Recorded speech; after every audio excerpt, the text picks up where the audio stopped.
আল্লাহর পয়গম্বর আবার ডাক দিয়ে বললেন, ও আবু বকর, আমি তো একা যাচ্ছি না, আমার সাথে যাচ্ছেন কে?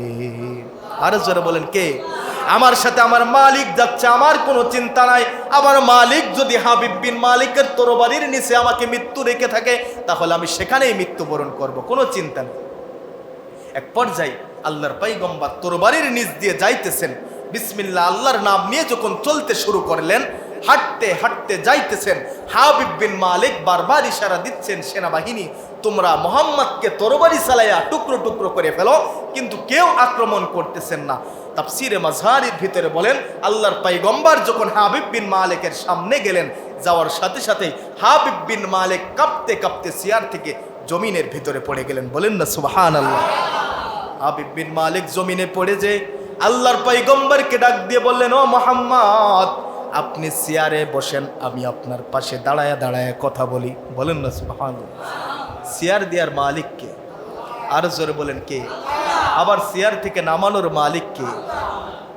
তা হাবিব বিন মালিককে আল্লাহ তাআলা চেয়ার থেকে নামায়া আল্লাহর পয়গম্বরকে চেয়ারে বসাইলেন। হাবিব বিন মালিক ডাক দিয়ে বললেন, মুহাম্মদ, আপনাকে আমি দুইটা প্রশ্ন করতে চাই।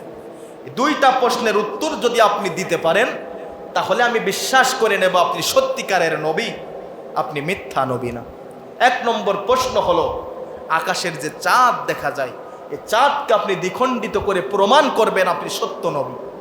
দ্বিতীয় নম্বরে, আমার অন্তরের ভিতরে একটা কষ্ট আছে, এই কষ্টটা কিসের কষ্ট এটা আপনি বলবেন। এই দুইটা প্রশ্নের উত্তর দিতে পারলেই আমি মনে করব আপনি সত্য নবী, মিথ্যা নবী নয়। সহজ প্রশ্ন নাকি? জোরে বলেন, সহজ প্রশ্ন। দুনিয়ার কোনো মানুষ এই প্রশ্নের উত্তর দিতে পারবে না। আল্লাহর পয়গম্বরকে প্রশ্ন করার সাথে সাথেই আল্লাহর পয়গম্বর সিজদায় পড়ে গেলেন। কারণ মুমিন যখন কোনো মুসিবতের ভিতরে পড়ে, সর্বপ্রথম মালিকের পায়ে সিজদা দেয়। আল্লাহর পয়গম্বর সিজদায় পড়ে গেলেন, আল্লাহর কাছে সাহায্য চাইলেন। আল্লাহ তাআলা জিবরিল আমিনের মাধ্যমে সাহায্য করলেন। সিজদা থেকে মাথা উঠায়া আল্লাহর পয়গম্বর শাহাদতি আঙ্গুল দিয়ে আকাশের দিকে ইশারা করলেন।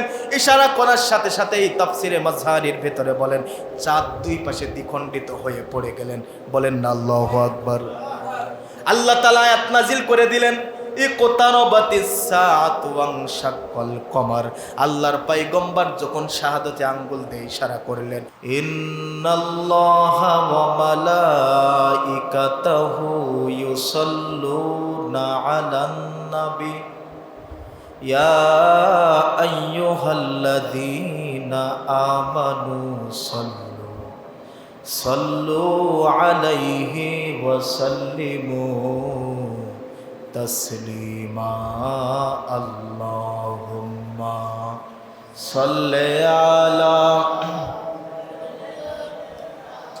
মাওলানা মুহাম্মদ ওয়া আলা আলি সাইয়্যিদিনা শাফিঈনা। কোথায় হতে আগমন, কোথায় যেতে হবে রে? কোথায় হতে আগমন, কোথায় যেতে হবে রে? কি কারণে পাঠাইল জানা নাহি রে? কি কারণে পাঠাইল জানা নাহি হলো রে? লা ইলাহা ইল্লাল্লাহ, লা ইলাহা ইল্লাল্লাহ, লা ইলাহা ইল্লাল্লাহ, লা ইলাহা ইল্লাল্লাহ, লা ইলাহা ইল্লাল্লাহ মুহাম্মাদুর রাসূলুল্লাহ সাল্লাল্লাহু আলাইহি ওয়াসাল্লাম। আলহামদুলিল্লাহ, আল্লাহ সুবহানাহু ওয়া তাআলার পবিত্র আলিশান দরবারে শুকরিয়া আদায় করছি, যেই আল্লাহ রব্বুল ইজ্জতুল জালাল রবিউল আউয়াল মাসের দ্বিতীয় জুমার দিন জুমার নামাজ পড়তে আসার মতন তৌফিক দান করেছেন, সুযোগ করে দিয়েছেন। সে মহান প্রতিপালকের দরবারে মহব্বতের সাথে জোরে সোরে একবার শুকরিয়া আদায় করে বলি আলহামদুলিল্লাহ। কারণ আল্লাহ সুবহানাহু ওয়া তাআলা আমাদেরকে মহব্বত করেছেন, ভালোবেসেছেন, সাথে সাথে আল্লাহ তাআলার পায়ে সিজদা দেওয়ার মতন সুযোগও করে দিয়েছেন। ঠিক না বেঠিক? বাহিরের দিকে লক্ষ্য করলে আমরা দেখতে পাই যে আল্লাহ তাআলার বান্দারা বিভিন্ন শ্রেণীর মানুষ বিভিন্ন কাজে ব্যস্ত আছে। কেউ দুনিয়াবি কাজকামে ব্যস্ত আছে, কেউ হাসপাতালের বেডে অসুস্থ অবস্থায় আল্লাহ তাআলার কাছে দোয়া করতেছে, কেউ ক্ষুধার যন্ত্রণায় ডাস্টবিনের পাশে আল্লাহ তাআলার কাছে খাবার চাইতেছে। আবার এক শ্রেণীর মানুষ যারা আপনজনকে হারিয়ে কান্না শোকে ব্যস্ত আছে। এত শ্রেণীর মানুষের ভিতর থেকে আল্লাহ তাআলা আমাদেরকে যাচাই বাছাই করে মহব্বত করে ভালোবেসে এমন এক শ্রেণীর মানুষদের কাতারে শামিল করেছেন, যাদের সম্পর্কে মহান রব্বে কারিম ডাক দিয়ে বলেন, তাদের সম্পর্কে আমি আল্লাহ তাআলা আরশে মুআল্লাই আমার ফেরেশতাদেরকে নিয়ে আলোচনা করি। বলেন না সুবহানাল্লাহ। এজন্য আমরা এখানে আসতে পেরে খুশি না বেজার? আরো জোরে বলেন, খুশি না বেজার? এমন একটা জায়গায় আমরা আসছি, আল্লাহ তাআলা বলেন, যখনই তোমরা মসজিদের ভিতরে প্রবেশ করলা, প্রবেশ করার সাথে সাথেই ফেরেশতারা তোমার নাম তাদের খাতায় লিপিবদ্ধ করে ফেলল। কেন লিপিবদ্ধ করে ফেলল? মহান রব ডাক দিয়ে বলেন, মসজিদের ভিতরে প্রবেশ করার সাথে সাথেই তোমার নাম জান্নাতের খাতায় তারা লিপিবদ্ধ করে ফেলছে। আবার মসজিদের ভিতর থেকে ইবাদত বন্দেগী সব শেষ করে যখন তোমরা বের হবা, তখন ফেরেশতারা তোমাদেরকে বলতে থাকে, বান্দা তোমরা আসছিলে মালিকের ইবাদত করতে, মালিক তোমাদের প্রতি এমন খুশি হয়েছেন যে কিছুক্ষণ আগে একটা মা তার সন্তান পৃথিবীর বুকে আসছে, ওই সন্তানের আমল নামায় যেরকমভাবে কোনো গুনাহ থাকতে পারে না, তুমি মসজিদ থেকে বের হয়ে যাচ্ছ, তোমার আমল নামায়ও ওই ছোট্ট শিশুর মতন আমল নামায় কোনো গুনাহ নাই। বলেন না সুবহানাল্লাহ। তো যাই হোক, মাস চলতেছে রবিউল আউয়াল মাস। গত 2 জুমা আল্লাহর পয়গম্বর সাল্লাল্লাহু আলাইহি ওয়াসাল্লামের সিরাত নিয়ে আলোচনা করেছি। গতকালকে মাওলানা রুহুল আমিন সাহেব সেও আল্লাহর পয়গম্বরের সিরাত নিয়ে আলোচনা করেছেন। তা আল্লাহর পয়গম্বর পৃথিবীতে আসার পরে তার কিভাবে আল্লাহ তাআলা পরীক্ষা করলেন, সে পরীক্ষা নিয়ে আজকে সংক্ষিপ্ত আলোচনা করব।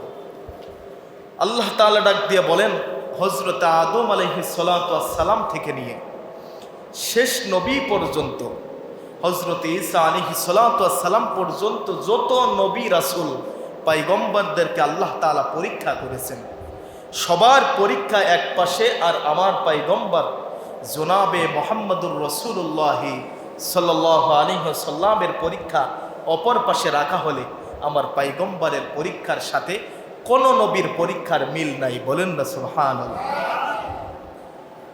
তাই আল্লাহ তাআলা কুরআনুল কারীমের ভিতরে ডাক দিয়ে বলেন, ওয়ালানাবলুওয়ান্নাকুম বিশাইইম মিনাল খাউফ ওয়াল জু'i ওয়া নাকসিম মিনাল আমওয়ালি ওয়াল আনফুসি ওয়াস সামারাত ওয়া বাশশিরিস সাবিরিন। আল্লাহ তাআলা ডাক দিয়ে কয়, হে পৃথিবীর মানুষেরা শোনো, আমি যেই বান্দাকে মহব্বত করি, যেই বান্দাকে আমি আল্লাহ তাআলা ভালোবাসি, ওই বান্দাকে আমি কঠিন থেকে কঠিন পরীক্ষা করে থাকি। এমন পরীক্ষা করি, পরীক্ষার সময় যদি ওই বান্দা ওয়াবাশশিরিস সাবিরিন ধৈর্যশীলদের অন্তর্ভুক্ত হয়, তাহলে আমি আল্লাহ তাআলা সার্টিফিকেট দিয়ে দিই, বান্দা তুমি পরীক্ষায় পাশ করেছো, তুমি মৃত্যুবরণ করার সাথে সাথেই তোমার জন্য জান্নাত অপেক্ষা করতেছে। বলেন না সুবহানাল্লাহ। তেমনি ভাবে আমার পয়গম্বরকে আল্লাহ তাআলা সব সৃষ্টির আগে তাকে সৃষ্টি করলেন, আবার সবার শেষে পৃথিবীর বুকে পাঠাইলেন। এত দামি মানুষকে পাঠাইলেন। আল্লাহ তাআলা বললেন, আপনাকে আমি আল্লাহ তাআলা শেষ নবী হিসেবে পাঠিয়েছি। আল্লাহর পয়গম্বরও বলেন, আনা খাতামুন নবী লা নবিয়্যা বাদি, আমার পরে আর কোনো নবী পৃথিবীর বুকে আসবে না। ওই নবীকে আল্লাহ তাআলা বিভিন্ন মাধ্যমে পরীক্ষা করতেছেন। যখন তার মায়ের গর্ভের ভিতরে 6 মাস, ওই সময় পিতাকে পৃথিবীর থেকে বিদায় করে আল্লাহ তাআলা পরীক্ষা করলেন। পয়গম্বরের বয়স যখন 6 বছর, মাকে পৃথিবীর থেকে বিদায় করে দিয়ে আল্লাহ তাআলা পরীক্ষা করলেন। এতিম নবী দুনিয়ায় ঘোরাঘুরি করে, আপন বলতে সবাই আছে, কিন্তু পিতামাতা দুনিয়ার বুকে আর জীবিত নাই। ওই সময় থেকে আল্লাহর পয়গম্বরকে আল্লাহ তাআলা পরীক্ষা করতে শুরু করে দিয়েছে। যখন নবুয়াত পাইলেন, দিনের দাওয়াত দিতে শুরু করলেন। আবু জাহেলের গোষ্ঠী আল্লাহর পয়গম্বর মসজিদের দিকে যায়, পথিমধ্যে কূপ খনন করে রাখে। যে পয়গম্বর মসজিদে যাবে নামাজের জন্য, পথিমধ্যে কূপের ভিতরে পড়ে মৃত্যুবরণ করবে। এইভাবে বিভিন্ন রকম ষড়যন্ত্র করার পরে আল্লাহর পয়গম্বর সিজদায় যায়। আবু জাহেলের পক্ষ থেকে উটের পচা নাড়ি ভুড়ি তার মাথার উপরে নিয়ে এসে চাপায়া দেয়, যাতে করে আল্লাহর পয়গম্বর সিজদারত অবস্থায় পৃথিবীর থেকে বিদায় হয়ে যায়। আল্লাহ তাআলা ডাক দিয়ে কয়, ও পয়গম্বর, আপনাকে আবু জাহেলের পক্ষ থেকে এত কষ্ট দেয়া হচ্ছে, আপনি মনে রেখেন আপনার জানমাল, আপনার হায়াত মত সব কিছু আমি আল্লাহর হাতে। বলেন না সুবহানাল্লাহ। আপনাকে যতই চেষ্টা করুক না কেন, বিন্দু পরিমাণও ক্ষতি করতে পারবে না। এত চেষ্টা করার পরে যখন মুহাম্মদকে হত্যা করতে পারছে না, বিভিন্ন দেশ থেকে মানুষেরা হজ করার জন্য আসতেছেন। আবু জাহেলের পক্ষ থেকে একজন ঢোল পিটাইয়া প্রচার করে দিচ্ছেন যে মক্কার ভিতরে তোমরা হজ করার জন্য আসছো, কাবা ঘর তফ করার জন্য আসছো, কিন্তু মনে রাখবা আব্দুল্লাহর সন্তান মুহাম্মদ এমন একজন নবী দাবি করতেছে, নতুন ধর্মের আবিষ্কার করেছে, তার হাতে হাত দিয়ে তোমরা যেন কলেমা পড়ো না, তার সাথে তোমরা সাক্ষাৎ করো না। এই কথা বলার পরে বিভিন্ন দেশ থেকে মানুষ যারা আসতেছেন, তাদের ভিতরে আরো আগ্রহ জাগলো যে এই পাগলটাকে, আব্দুল্লাহর সন্তান নতুন ধর্মের আবিষ্কার করতেছেন, কি তেলাওয়াত করে শোনাচ্ছেন, যেটা শোনার পরে আর মানুষেরা তার কাছ থেকে আসতেছে না, তার হাতে হাত দিয়ে কালেমা পড়তেছেন। আরো মানুষেরা আগ্রহ করে মুহাম্মাদের দরবারে আসতেছে। আবু জাহেল দেখলো যে যত কৌশল অবলম্বন করি মুহাম্মাদকে ঠেকানো যাইতেছে না। ইন্না দীন ইনদাল্লাহিল ইসলাম, এই ধর্মের প্রচার সে করেই যাচ্ছে, আর দিন দিন তার অনুসারী বাড়তেই আছে। তখন আবু জাহেল এমন একটা কৌশল অবলম্বন করলো, যেই কৌশল সম্পর্কে তাফসিরে মাজহারির ভিতরে সূরাতুল আল কমারের তাফসিরের ভিতরে বলেন যে আবু জাহেল এমন একটা কৌশল অবলম্বন করলো যে মুহাম্মদ তো নামাজ পড়ে রোজা রাখে, ভালো মানুষ, তার ভিতরে কোন কাজটা তার সাথে মানায় না, সেই কাজটা তাকে দিয়ে করাবো এবং তাকে বেইজ্জতি করব। তখন আবু জাহেল, উতবা, সায়বা সবাই একটা মিটিং করে সিদ্ধান্ত নিল যে সারা পৃথিবীর ভিতরে সবচাইতে বড় একজন কুস্তিবীর আছে, যার নাম হলো রুকানা, তার সাথে মুহাম্মদকে আমরা কুস্তি লাগাবো। লাগানোর পরে মুহাম্মদ তো কুস্তি লাগা মানুষ না, আল্লাহর পয়গম্বর কি কুস্তি লাগার মানুষ নাকি? আল্লাহর পয়গম্বরকে কুস্তি লাগাবো, সে পরাজয় বরণ করবে, তার সাথে শর্ত থাকবে, যদি আপনি পরাজয় বরণ করেন আপনাকে মরুভূমির ভিতরে গলা কেটে হত্যা করে দেওয়া হবে। বলেন না নাউজুবিল্লাহ। আল্লাহর পয়গম্বর মসজিদে নববীর ভিতরে আছেন, এমন সময় আবু জাহেলের পক্ষ থেকে একজন এসে ডাক দিয়ে বললেন, মুহাম্মদ, আমাদের নেতা আবু জাহেল আপনাকে একটা অফার দিয়েছেন। কি অফার দিয়েছেন? এমন একটি অফার দিয়েছেন মুহাম্মদ, যেই অফারটা যদি আপনি মানতে পারেন, তাহলে আবু জাহেল ঘোষণা দিয়েছে যদি আপনি এই শর্তটা মানেন এবং আপনি যদি জয়লাভ করতে পারেন, তাহলে আপনার হাতে হাত দিয়ে মক্কা মদিনার সমস্ত কাফেরেরা, আবু জাহেলের অনুসারীরা সবাই আপনার হাতে হাত দিয়ে একযোগে কলেমা পড়ে মুসলমান হয়ে যাবে। কি শর্ত? ওই ব্যক্তি ডাক দিয়ে বললেন, ও মুহাম্মদ সাল্লাল্লাহু আলাইহি ওয়াসাল্লাম, আপনার কে? আবু জাহেল বলেছে পৃথিবীর বুকে সবচাইতে বড় কুস্তিবীর যার নাম হলো রুকানা, ওই রুকানার সাথে যদি আপনি কুস্তি লেগে জয়লাভ করতে পারেন তাহলে আপনি মনে রাখবেন জয়লাভ করার সাথে সাথে মক্কা মদিনার সমস্ত মানুষ আপনার হাতে হাত দিয়ে ইসলাম ধর্ম গ্রহণ করবে। আল্লাহর পয়গম্বর বললেন আমি মেনে নিলাম, দিন তারিখ ঠিক করে আমি কুস্তি লাগবো, কুস্তি লেগে যদি আমাকে ইসলাম ধর্ম প্রচার করতে হয় তাহলে আমি কুস্তি লেগেই ইসলাম ধর্ম প্রচার করব। ভিতর থেকে হযরতে ফাতিমাতুজ জোহরা রাদিয়াল্লাহু তাআলা আনহা ডাক দিয়ে বললেন, ও পিতা, আপনি আবু জাহেলের এই ফাঁদে পাও দিয়েন না, কারণ আপনি তো কুস্তি লাগা মানুষ না। আপনি কোরআন তেলাওয়াত করেন, হাদিস বলে বলে মানুষকে ইসলামের পথে নিয়ে আসেন। আপনি কুস্তি লেগে কিভাবে তার সাথে পারবেন? সে প্রফেশনাল ভাবে কুস্তি লাগে, তার সাথে আপনি কুস্তি লাগবেন কিভাবে? আপনি এই কাজ করেন না ও পিতা। আপনি যদি রুকানার সাথে কুস্তি লাগতে যান, কৌশলে আবু জাহেল আপনাকে মরুভূমির ভিতরে হত্যা করে ফেলবে, কারণ আপনার পক্ষে কেউ নাই। আপনি আবু জাহেলের এই ফাঁদে পাও দিয়েন না। আল্লাহর পয়গম্বর ডাক দিয়ে বলেন, ও ফাতেমা, আমি একা যাব না, আমার সাথে আমার মালিক যাবে। কে যাবে? আল্লাহ তাআলা যাবে। অনেক কথা তাফসীরে মাযহারির ভিতরে বলেন, যখন দিন খান ঠিক হয়ে গেল, আল্লাহর পয়গম্বর মরুভূমির দিকে রওনা হয়ে গেলেন। পিছের থেকে হযরতে আবু বকর সিদ্দিক ডাক দিয়ে বললেন, ও মুহাম্মদ, আপনি একা একা যাইতেছেন, আর মক্কা মদিনার ভিতরে ঢোল পিটায়া সার্কুলার করে দেওয়া হয়েছে যে অমুক দিন অমুক সময় মোহাম্মদ রুকানার সাথে কুস্তি লাগবে, যদি পরাজয় বরণ করে মোহাম্মদকে মরুভূমির ভিতরে হত্যা করে দেওয়া হবে। মোহাম্মদের হত্যা যারা দেখতে চাও সবাই মরুভূমির ভিতরে অমুক জায়গায় এসে উপস্থিত হয়ে যাও। সবাই সেখানে উপস্থিত হয়েছে। আবু বকর সিদ্দিক ডাক দিয়ে বললেন, ও মুহাম্মদ, আপনি আবু জাহেলের কথা শুনে আপনি মরুভূমির ভিতরে রুকানার সাথে কুস্তি লাগার জন্য যায়েন না। আপনি যদি পরাজয় বরণ করেন আপনাকে হত্যা করবে এবং মক্কা মদিনার কাফেরেরা আপনাকে নিয়ে তিরস্কার করবে, আপনাকে অপমানিত করবে।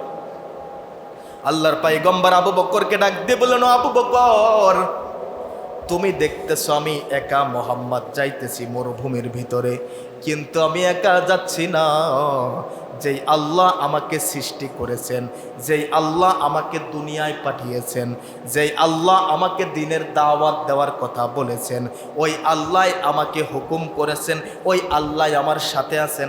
তোমাদের কোনো চিন্তা করার দরকার নাই, আল্লাহ আমাকে সাহায্য করবেন। বলেন না সুবহানাল্লাহ। আল্লাহর পয়গম্বর মরুভূমির ভিতরে উপস্থিত হয়ে গেলেন। কাফিরেরা কানা ঘুষা করতেছেন, হাসি তামাশা করতেছেন, সবাই আনন্দে বিভোর। যেই মোহাম্মদ আমাদের 360টি মূর্তির মুখে চুনকালি দিয়েছেন, নতুন ধর্মের আবিষ্কার করেছেন, আজকে মোহাম্মদ মৃত্যুবরণ করবেন রুকানার হাতে, কুস্তি লেগে পরাজয় বরণ করবেন, বিনিময় হাজার হাজার মানুষের সামনে তাকে হত্যা করা হবে। এই দৃশ্য দেখার জন্য হাজার হাজার মানুষ উপস্থিত হয়েছেন। ছোট্ট শিশুও গেছেন, যুবকও গেছেন, বৃদ্ধও গেছেন, সবাই গেছেন। কি দেখার জন্য? মোহাম্মদকে হত্যা করা হবে এই দৃশ্য দেখার জন্য গেছেন। এক পর্যায়ে কুস্তি শুরু। আল্লাহর পয়গম্বর বলেন, রুকানা, কুস্তি লাগার আগে তোমাকে আমি একটা শর্ত দিতে চাই, যদি আমি জয়লাভ করি আর তুমি যদি পরাজয় বরণ করো, বিনিময় তুমি কি আমার হাতে হাত দিয়ে কালেমা পড়ে মুসলমান হবে? রুকানা ডাক দিয়ে বললেন, মোহাম্মদ, তোমার ধর্মের ভিতরে কলেমা না কি আছে ওইগুলো পড়ে তুমি প্রস্তুতি গ্রহণ করো, কিছুক্ষণের ভিতরেই তোমার মৃত্যু হবে। আর যদি তুমি তোমার প্রতিপালক তোমাকে জয়লাভ করাই দেই, তাহলে তোমার শর্ত আমি মেনে নিলাম, তোমার হাতে হাত দিয়ে আমি কালেমা পড়ে ইসলাম ধর্ম গ্রহণ করো। এই বলে কুস্তি শুরু হয়ে যাচ্ছে। আল্লাহর পয়গম্বর ডাক দিয়ে বলেন, ও রুকানা, তুমি সর্বপ্রথম আমার উপর আক্রমণ করো। রুকানা ডাক দিয়ে বললেন, মোহাম্মদ, না, আপনি আমার উপর আক্রমণ করেন। আল্লাহর পয়গম্বর ডাক দিয়ে বললেন, ও রুকানা, আমি হলো মুসলমান, আমি হলো ইন্নাদ্দীনা ইনদাল্লাহিল ইসলাম, ইসলাম ধর্মের অনুসারী, আমি কখনো তোমাকে আগে আক্রমণ করব না, কারণ কোনো মুসলমান কাউকে সর্বপ্রথম আক্রমণ করতে পারে না। আমার মালিক ডাক দিয়ে বলেছেন, ও মুহাম্মদ, ইসলাম ধর্ম প্রচার করবা, কিন্তু কাহরের উপরে আগে আক্রমণ করবা না। আমার মালিক আমাকে আক্রমণ করা শেখাই নাই, তুমি আমার উপর আক্রমণ করো, আমি প্রতিরোধ করব, প্রতিহত করব। রুকানা আল্লাহর পয়গম্বরের দিকে তাফসিরে মাযহারির ভিতরে বলেন, রুকানা যখন আল্লাহর পয়গম্বরের দিকে আক্রমণ করতে গেলেন, আল্লাহর পয়গম্বর শাহাদতি আঙ্গুল দিয়ে রুকানার থুতনির নিচে হালকা করে আঘাত করলেন। তাফসিরের ভিতরে লেখেন ওই আঘাতে রুকানা কুস্তিবীর আকাশে ঘুরতে ঘুরতে জমিনে বালুকণার ভিতরে পড়ে গেলেন। বলেন না সুবহানাল্লাহ। এই শক্তি দিয়েছেন কে? আর জোরে বলেন, মুমিনের শক্তি কে দেন? আল্লাহর পয়গম্বর যুদ্ধের ময়দানে রওনা হয়ে গেছেন, বুড়া বৃদ্ধ কানা খোড়া সব কিছু নিয়ে 360 জন সাহাবী নিয়ে, হাতে কোনো তরবারি নাই, অস্ত্র নাই, খেজুরের ডাল নিয়ে যুদ্ধ করতে রওনা হয়ে গেছেন। পক্ষান্তরে হাজার হাজার কাফেরেরা ঢাল, সরকি, তরবারি, উট, খাবার দাবার কোনো কিছুর অভাব নাই, আগে আগে এসে সঠিক পজিশন ওলা জায়গা দখল করে নিয়ে যুদ্ধ করার জন্য প্রস্তুতি গ্রহণ করছেন। আল্লাহর পয়গম্বর 360 জন সাহাবী, কানা খোড়া বৃদ্ধ, গায়ে জোর নাই, শক্তি নাই, তাদেরকে নিয়ে যখন হাজার হাজার কাফেরদের উপরে আক্রমণ শুরু করলেন, হাদিস শরীফের ভিতরে আসছেন সবাই পরাজয় বরণ করলেন, আল্লাহর পয়গম্বর জয়লাভ করলেন। এই শক্তি দিয়েছেন কে? আরো জোরে বলেন, এই শক্তি কে দেন?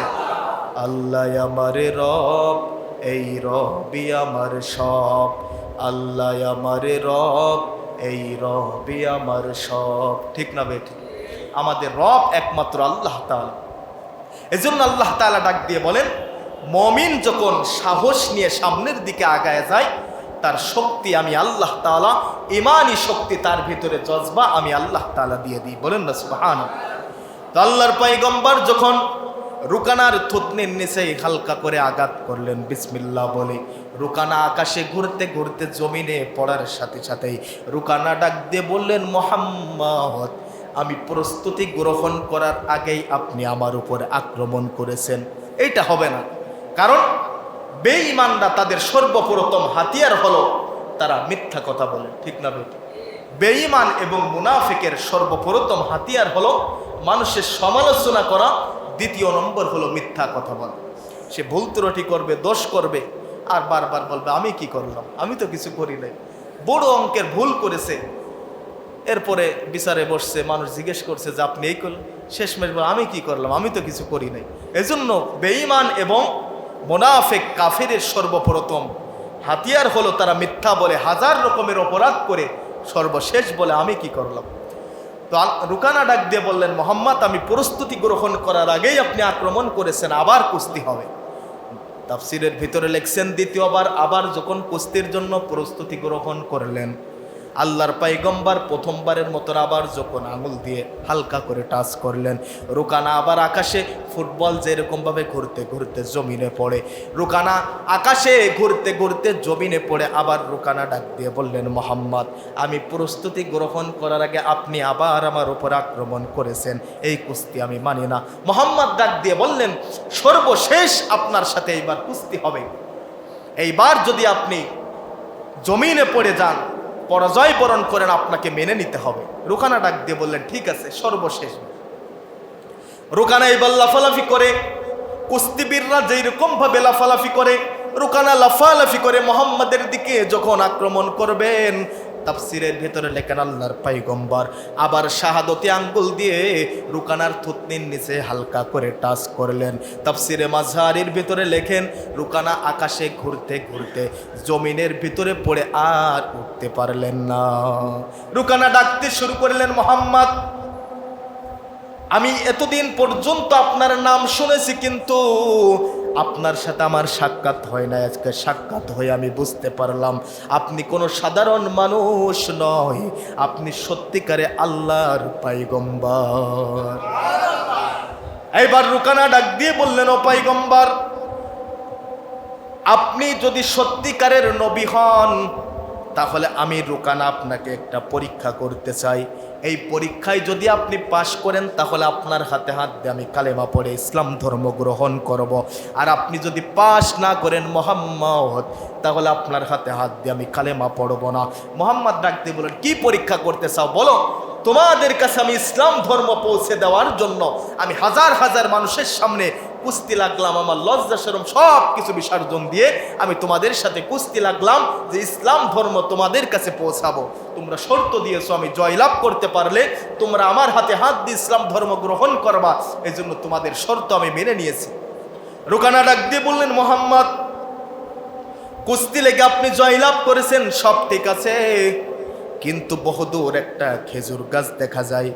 ওই খেজুর গাছ যদি আপনাকে নবী বলে সাক্ষী দেয়, তাহলে আমি রুকানা বিশ্বাস করব আপনি সত্যিকারের নবী, এবং আপনার হাতে হাত দিয়ে আমি কালেমা পড়ে মুসলমান হয়ে যাব। আল্লাহর পয়গম্বর ডাক দিয়ে বললেন, রুকানা, ওই খেজুর গাছকে তুমি ডাক দাও। ওই খেজুর গাছ যদি আমার সামনে এসে বলে আমার কালেমা পড়ে আমাকে যদি সাক্ষী দেয় তুমি মুসলমান হবে, তুমি ডাক দাও। রুকানা এবারটা বললেন, ও মোহাম্মদ, কুস্তি লেগে একবার পরাজয় বরণ করেছি, আবার খেজুর গাছকে ডাকলে কি আসবে নাকি? এ তো কোনোদিন দেখি নাই। খেজুর গাছ যদি আপনার সামনে না আসে, তাহলে তো আমি আবার হাজার হাজার মানুষের সামনে অপমান হব। আল্লাহর পয়গম্বর ডাক দিয়ে বললেন, রুকানা, আল্লাহ তাআলার কাছে বলো, আল্লাহর পয়গম্বরের ওসিলায় ওই খেজুর গাছকে আমার সামনে আসতে বলো। আল্লাহ তাআলা যে খেজুর গাছকে আল্লাহ তাআলা সৃষ্টি করেছেন, ওই খেজুর গাছ আমার সামনে এসে সাক্ষী দেবে আমি সত্যিকারের নবী কিনা। রুকানা এবার ডাক দিলেন, ও খেজুর গাছ, আল্লাহর পক্ষ থেকে আল্লাহর পয়গম্বরের ওসিলায় তোমাকে আমার পয়গম্বরের সামনে আসতে বলা হলো, তুমি আসো। বলতে দেরি খেজুর গাছ মুহূর্তের ভিতর আল্লাহর পয়গম্বরের সামনে এসে সাক্ষী দিয়ে দিলেন, লা ইলাহা ইল্লাল্লাহু মুহাম্মাদুর রাসূলুল্লাহ। সাক্ষী দিয়ে দিলেন যে এই সত্যিকারের নবী, কোনো সন্দেহ নাই। রুকানা এবার ডাক দিয়ে বললেন, ও মুহাম্মদ, খেজুর গাছ তার পূর্বের স্থানে চলে যাইতে বলেন। আল্লাহর পয়গম্বর বললেন, খেজুর গাছ, তুমি সাক্ষী দিয়েছো আমি সত্যিকারের নবী, তোমার পূর্বের স্থানে তুমি আবার চলে যাও। বলতে দেরি খেজুর গাছ যাইতে দেরি হলো না। আল্লাহর পয়গম্বর রুকানাকে ডাক দিয়ে বললেন, রুকানা, শর্ত যেটা ছিল সেইটা এবার পালন করো।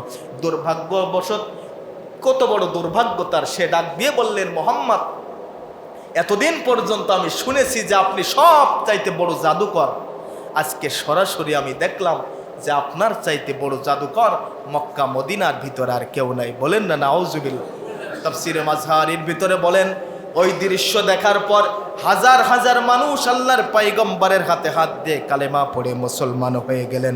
কিন্তু রুকানার সাথে এই দৃশ্যগুলো ঘটলো, এই কাহিনীগুলো ঘটলো, রুকানার কপালে ইসলাম ধর্ম গ্রহণ করাও জুটল না।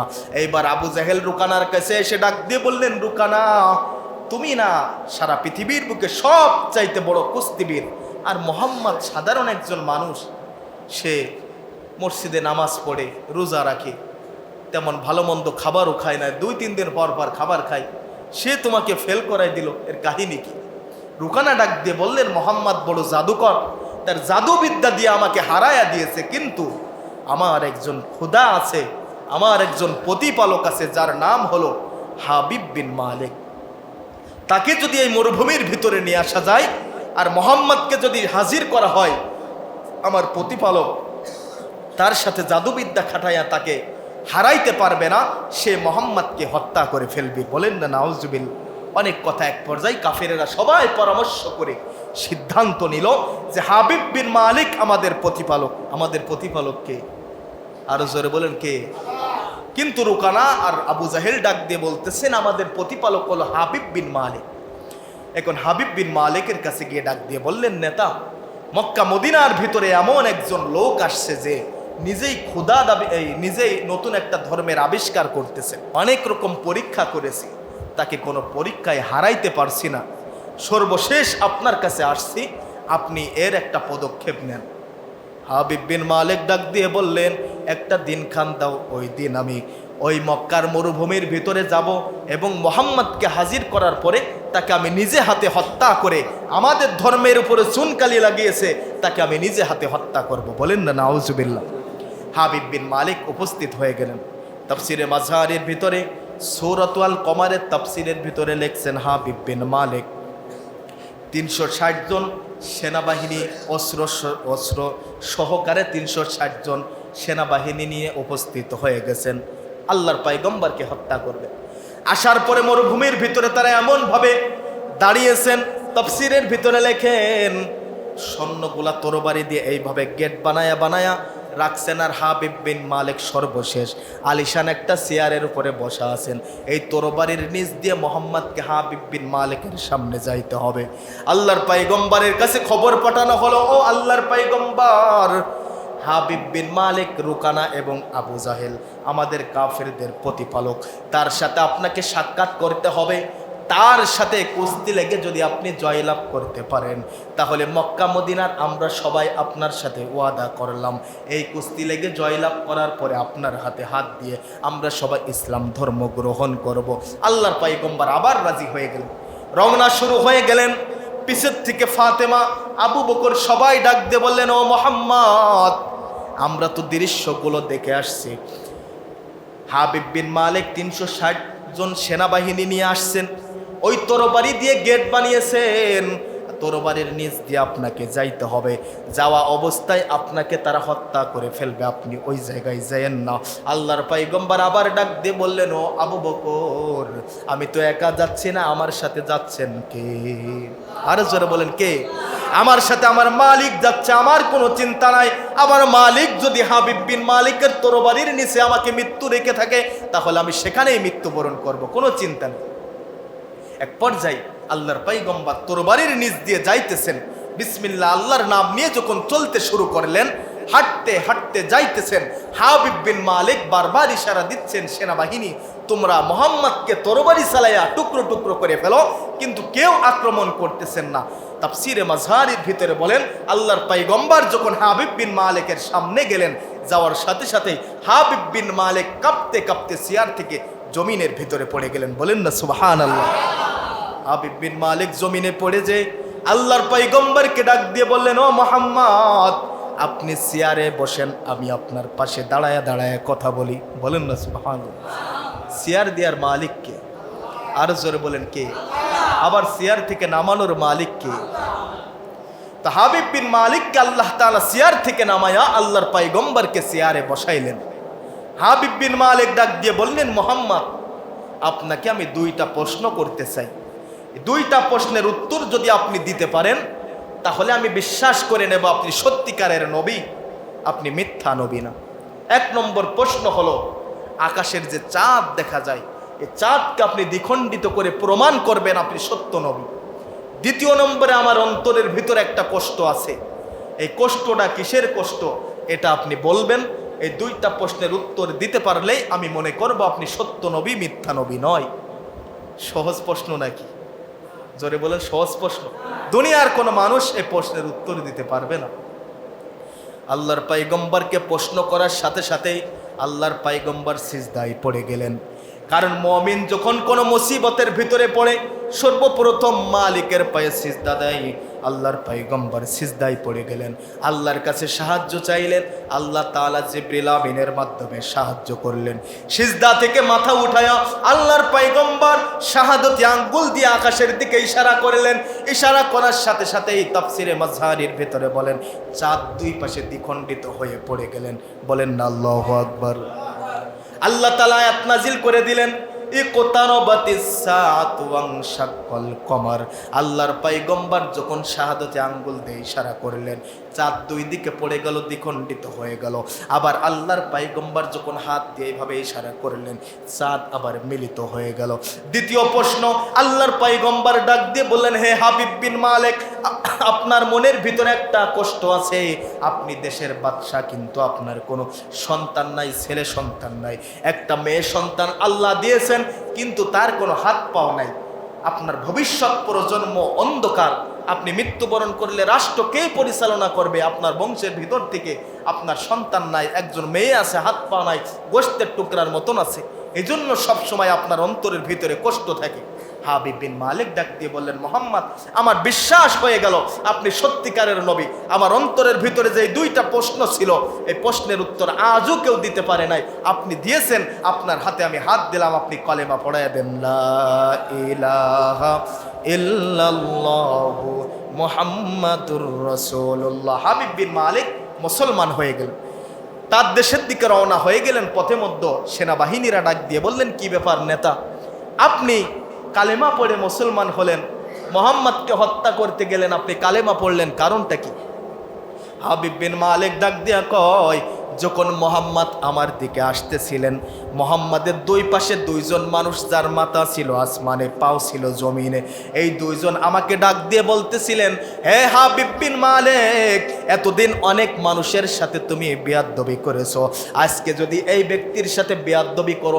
আমরা দুইজন লাঠি নিয়ে উপস্থিত হয়ে আছি, যাদের মাথা ছিল আকাশে আর পাও ছিল জমিনে। বারবার আমাকে লাঠি দেখাইতেছিলেন আর বলতেছিলেন, হাবিব বিন মালিক, যদি বিন্দু পরিমাণ যদি অপরাধ করো, সঙ্গে সঙ্গে জমিনের নিচে গেড়ে ফেলবো। এই দৃশ্য দেখে আমি চেয়ার থেকে কাঁপতে কাঁপতে পড়ে গিয়েছি। আর সেনাবাহিনীদেরকে ডাক দিয়ে বললেন, তোমরা কেন তরবারি চালাও নাই? তারা ডাক দিয়ে বললেন, আমরাও তো একই দৃশ্য দেখতেছিলাম, এই অবস্থায় তরবারি চালাবো কিভাবে?